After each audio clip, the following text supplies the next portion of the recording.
Ring of Horses by Cindy Seifert. You hand the man your ticket. The round platform rocks slightly as you step onto it. Spying your favorite mighty steed, you rush toward it, weaving your way past the other horses. As you scramble into the sky blue saddle, the bouncy cadence of the organ makes you smile. You hold on tightly to the shiny gold pole in front of you as your horse begins to move up and down, round and round. The world whirls around you, the horse galloping through it. What a wonderful ride. You've probably ridden a carousel at least once, maybe many times. Did you ever wonder who decided to make pretend horses spin in a circle with people riding them? The origins of the carousel can be traced all the way back to games played on horseback by Arabian and Turkish men in the 1100s. In one game, riders played cats with clay balls filled with scented oil or water. In another, the men held a lance while riding and tried to run it through a small ring dangling by ribbons from a tree or pole. If a rider was successful, the ribbons would pull off the tree and stream behind the ring on his lance like a waving rainbow. Hundreds of years later, Italian and Spanish travelers observed these games and brought them to Europe. The contests were called Carousel by the Italians and Carousel by the Spanish. Both words mean little war. The English word carousel comes from those words. The first carousel-like contraption was created in France and was designed to help men practice for their little war games. It didn't look as fancy as the carousels you see today, but the structure was similar. The umbrella-like construction had a wooden pole with spokes radiating from the top. Chains hanging from the spokes held carved wooden horses.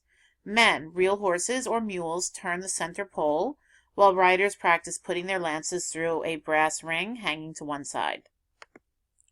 In the late 1700s, carousels like the ones we know today began to appear throughout Europe.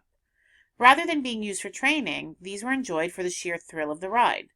In the beginning, the carousel was ridden mostly by grown-ups, not children. Light and small, these first carousels were designed to be easily spun by man or mule. Gustav Denzel began building the first carousels in America in the 1860s. Powered by steam engines, these carousels moved faster and held more weight than the old model, allowing for a more lavishly decorated machine.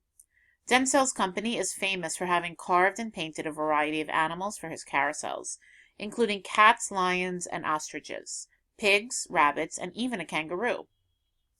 For those who could not or did not want to straddle a horse or other animal, he created handsome chariots. Remember the game of tilting a lance through a brass ring?